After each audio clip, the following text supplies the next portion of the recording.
Jésus désire te fortifier intérieurement. Il désire que tu sois fortifié dans ton être intérieur. Dans Éphésiens 3, verset 14, à cause de cela, l'apôtre Paul prie, je fléchis les genoux devant le Père duquel tire son nom toute famille dans les cieux et sur la terre, afin qu'il vous donne, selon la richesse de sa gloire, d'être puissamment fortifié par son esprit dans l'homme intérieur.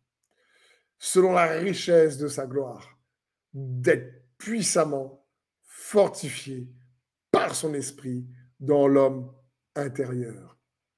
En sorte que Christ habite dans vos cœurs par la foi, afin qu'étant enraciné et fondé dans l'amour, vous puissiez comprendre avec tous les saints quelle est la largeur, la longueur, la profondeur et la hauteur, et connaître l'amour de Christ qui surpasse toute connaissance, en sorte que vous soyez remplis jusqu'à toute la plénitude de Dieu.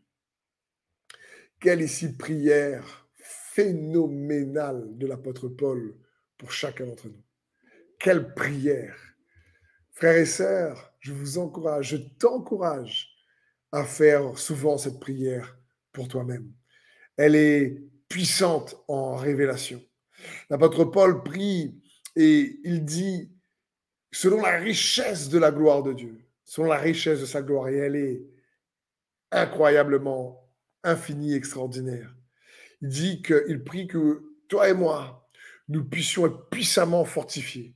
Le mot puissance ici, c'est le mot dynamis, qui a donné le mot dynamite, et le mot fortifié, le mot qui vient du mot kratos, krateia, ici krateio, qui parle ici de la puissance de Dieu.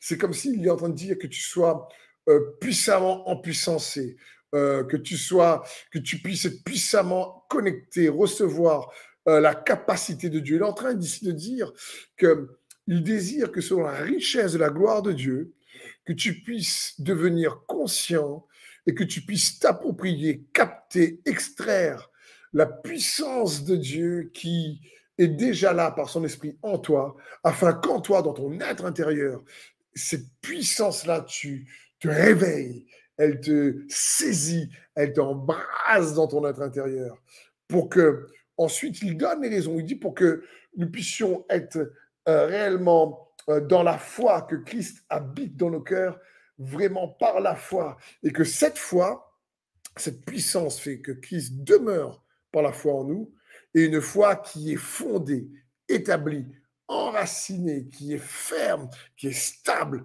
dans l'amour de Dieu.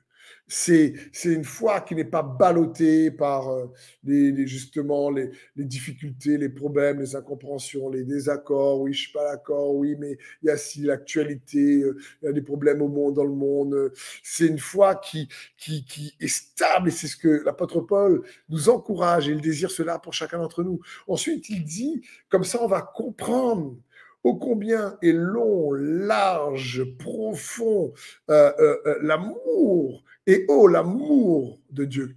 Il dit, il faut qu'on comprenne et qu'on puisse connaître l'amour de Dieu. Connaître quelque chose qui surpasse la connaissance. Donc, il veut dire ici qu'on puisse se l'approprier. Il me dit comme ça, la réalité de Dieu va être, tu te l'appropries, elle devient réelle, elle te libère. C'est une réalité que tu expérimentes de manière intime et personnelle dans ton être intérieur, et tu ressens les effets. Tu es libéré à ce moment-là intérieurement. Tu sais que quelque chose s'est passé en toi. Tu sais que quelque chose s'est produit personne d'autre que toi-même sait, que tu sais, que toi tu sais, que tu sais, et que tu ne sais pas des fois exactement c'est quoi, mais tu sais.